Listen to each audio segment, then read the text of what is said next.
Jadi saya tidak pernah membedakan cinta dan ulas asih. Karena kalau sejatinya cinta ya memang tanpa syarat. Ya, itu yang membuat kita bertumbuh sebagai manusia yang semestinya. Terlepas kita memilih pasangan, berhubungan, itu soal persetujuan dan pilihan budaya. Karena kita ingin berkembang dan bertumbuh untuk sebuah hal, yaitu anak, membangun peradaban. Tapi substansinya adalah kesegaran, kebahagiaan. Karena kita layak berbahagia di tempat ini. Karena kita layak bersyukur di tempat ini, bergembira di tempat ini. Hanya cinta yang membawa energi itu.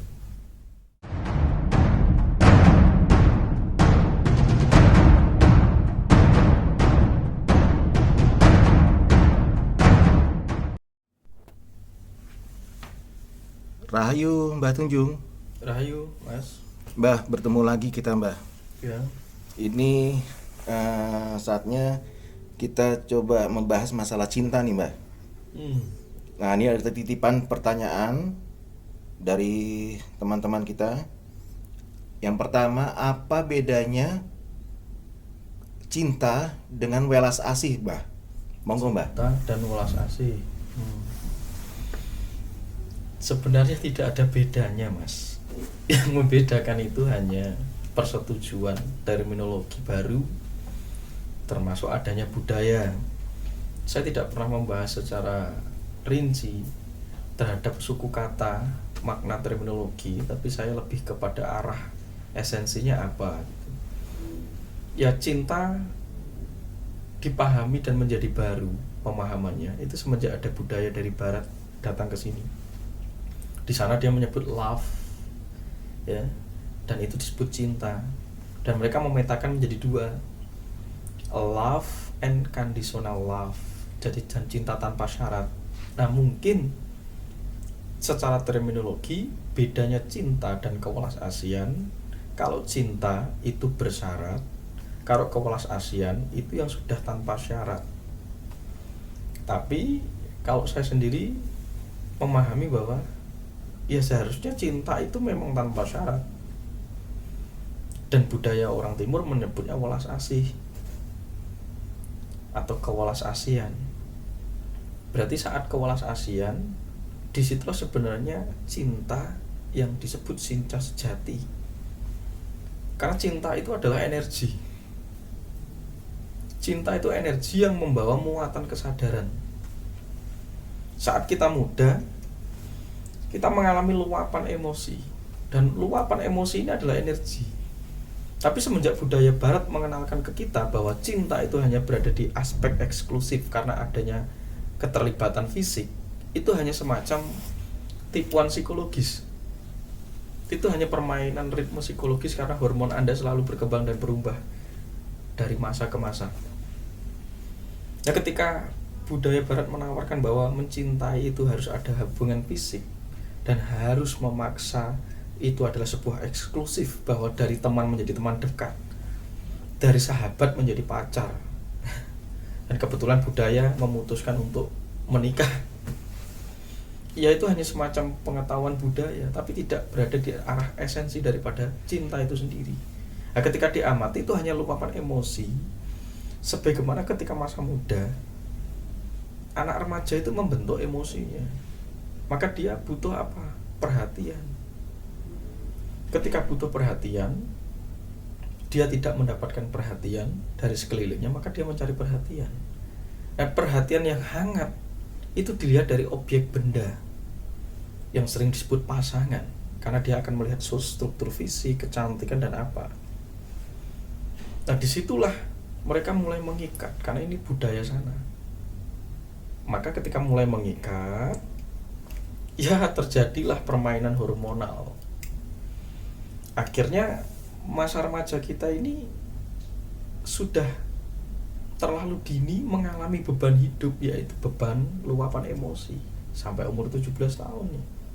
Bucin-bucinan, dan itu melelahkan. Karena ketika diamati luapan emosi itu satu rangkaian dari rasa senang yang disebut menggebu-gebu, itu pasti diiringi kemelekatan, kecemburuan, kecemasan, ketakutan, karena itu hanya semacam satu rangkaian energi yang sedang keluar dari dalam diri kita di usia yang masih remaja. Nah, disinilah yang membuat aspek yang disebut cinta itu sempit. Padahal seharusnya cinta itu adalah dentuman energi besar, energi yang membawa kita dalam kehangatan, keintiman dengan apapun dan sesama. Tapi semenjak kita hanya melihat orientasi fisik, ya kita hanya ditipu hormon. Dari luapan emosi menjadi budaya seks, hasrat. Nah, seks itu kan relaksasi, itu satu rangkaian dengan energi emosi tadi. Tapi ketika ini tidak diperhatikan, ya tujuan dari cinta itu berbahagia, menggembirakan. Tapi seringkali apa yang terjadi? Patah hati, bucin-bucinan, itu karena ada kecemasan dan ketakutan, karena adanya kemelekatan. Berarti itu bukan cinta, itu luapan emosi yang belum bisa diterjemahkan dan dikendalikan dengan sadar. Akhirnya ketika sampai usia 17 dan 30 Anda masih, atau remaja kita masih berbucin-bucinan, habis sudah energinya. Karena ibarat pohon itu belum waktunya berbuah, dipaksa untuk berbuah. Akhirnya masa tua berikutnya atau masa setelah 30 tahun itu dia tidak mampu memiliki status kebahagiaan. Dia hanya mengikat naluri insting yang disebut eksistensi, ego, dengan merasa paling mendominasi dan lain sebagainya. Itu karena ada kegagalan. Sejak dini sudah diajarkan tentang eksklusivitas dalam sebuah hubungan. Itu sebuah kerusakan. Nah, hari ini di budaya timur itu saya mulai mengembalikan adanya budaya cinta tanpa syarat itu. Sebelum disonding-sonding, kan di sini sudah melakukan yang disebut ulas asih. Nah, ketika cinta itu membawa diri kita dalam kesegaran energi, karena kita mencoba membiarkan emosi ini bekerja.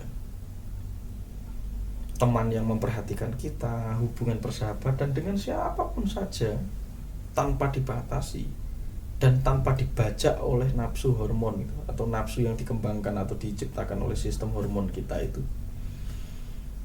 Hidup kita akan segar sampai masa tua, karena cinta itu menyegarkan dan membahagiakan.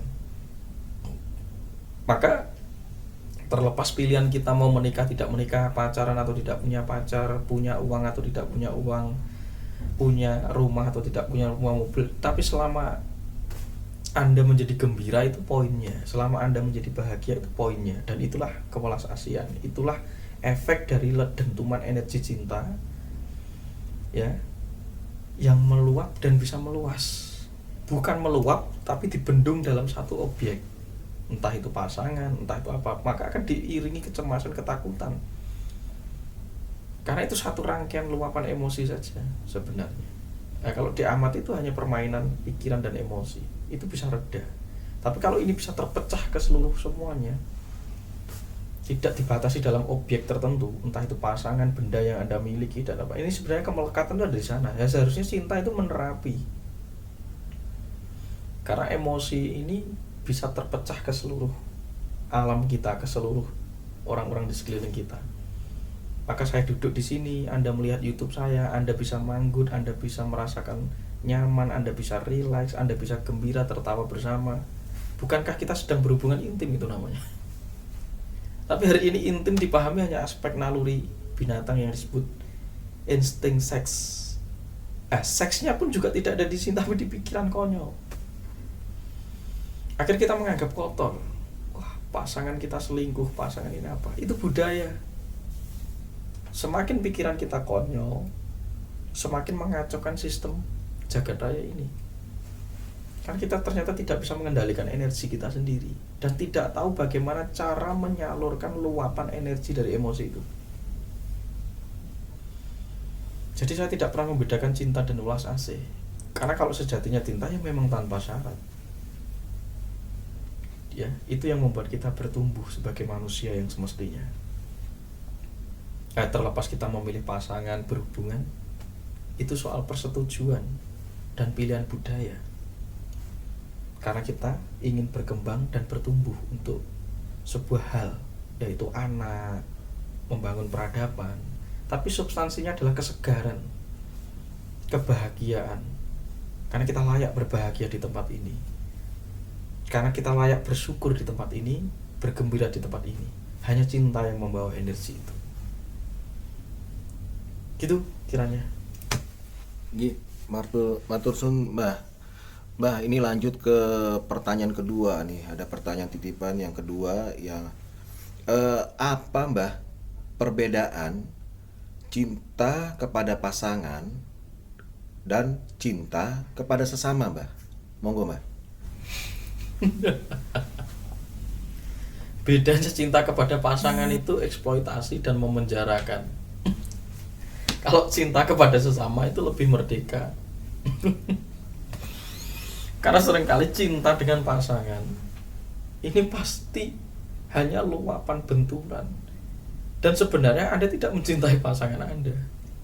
Anda mencari keuntungan dari pasangan Anda, sebagaimana Anda melihat pasangan Anda itu harus mau memenuhi ekspektasi Anda, harus mau memenuhi harapan Anda, harus mau mengisi kekosongan kehampaan Anda. Itu bukan cinta. Ternyata berpasangan itu ketika diamati saat itu hanya eksploitasi, saling menguntungkan pribadi satu sama lain. Kalau kamu memutuskan untuk mencintai dan meminang sebuah pasangan, pastikan dirimu sudah menemukan cinta di dalam dirimu sendiri, karena kalian akan bersama-sama untuk bertumbuh, bukan menyayat-nyayat satu sama lain dan saling menimba satu sama lain. Ya, budaya mengatakan secara moral ya kita saling mengisi, kita saling memenuhi, melengkapi. Bukan, kita tidak saling mengisi dan memenuhi untuk saat ini, kita saling eksploitasi. Justru ini tindakan egoistis. Dia menyakiti saya, dia tidak membahagiakan saya. Bahagia itu status diri kita, karena kita mampu mendentumkan energi cinta dalam diri kita. Itu orgasme di dalam diri kita. Kenapa kita menunggu dan memaksa orang lain memenuhi itu kepada kita? Karena kebahagiaan itu status kepribadian kita. Tidak ada yang bisa menjamin kebahagiaan orang lain. Tidak ada. Nah, Anda mengira bahwa itu ada di dalam pasangan. Kalau kebetulan saya memutuskan untuk menikah dan berpasangan, itu pilihan saya. Karena saya hendak ingin punya anak untuk meneruskan populasi saya sebagai makhluk. Tapi bukan itu tujuannya. Tujuan kehidupan manusia adalah berkembang secara sadar dan menemukan kebahagiaan. Tapi jika apapun saja, entah berpasangan, entah apapun saja yang membuat kamu malah menderita dan diklan secara kesadaran, itu sebuah kegagalan menjadi manusia. Jadi, kalau toh semua ini harus dibuang, cinta tidak pernah membeda-bedakan apapun saja, entah itu pasangan, entah itu kepada sesama. Karena cinta itu kesegaran di dalam diri kita, sebagaimana kita mampu memahami mekanisme kerja energi di dalam tubuh kita. Nah, saat itu sudah muncul dalam diri kita, kita menerapi diri kita. Dengan menerapi diri kita, kita akan memberikan terapi kepada orang lain yang disebut sesama, entah pasangan, entah orang. Dan di sini sebuah kehangatan, pelukan, karena kita bisa merasakan intim. Tapi hari ini budaya menghancurkan kita. Standar moral ini menghancurkan kita. Maka kita membuat idealitas tentang cinta. Dan sekarang banyak berapa pasangan yang tidak menemukan kebahagiaan ketika dia memilih untuk mengikat dan menjadi pasangan. Ya, karena dia tidak mencintai. Dia mengikat sebagaimana aku menaruh saham kepadamu, aku harus mau untung. Aku tidak mau rugi, aku harus untung. Itu seperti tanda tangan materai Anda join bisnis saja sebenarnya. Tapi kalau Anda melihat bahwa cinta Anda batasi di wilayah itu bukan cinta. Itu penghancuran karena luapan emosi Anda melekat kepada suatu benda. Seringkali pasangan kita hanya kita jadikan miniatur benda saja. Bukankah kita bisa mencintai semua hal? Kita bisa bersahabat secara nikmat, kita bisa saling mengisi satu sama lain dengan pengetahuan, dengan aspek-aspek yang bisa membuat kita bahagia. Karena bahagianya dari dalam diri kita, karena kita sudah menemukan cinta dan mengorgasme getaran energi dalam diri kita sendiri. Maka manusia itu adalah makhluk spirit. Saya cuma mengenalkan bahwa cinta itu ada di dalam diri kita. Apapun yang bisa menumbuhkan cinta atau energi yang positif dalam diri kita ini, yang membuat kita rileks, gembira, sadar, dan bisa bersinergi satu sama lain, itu prestasi bagi kehidupan manusia. Itulah spiritual, itulah manusia, itulah human being, itulah manusia sejati. Begitu kira-kira Mas. Jadi poinnya tidak pernah membedakan itu. Karena semua melihat bahwa cinta itu ya sesuatu yang berdentum dalam dirimu, kamu pahami, sadari, tahu mekanismenya. Karena itu adalah suatu anugerah dari jagat raya untuk kita bisa mengalami kualitas dan keberlimpahan di dalam hidup. Baik.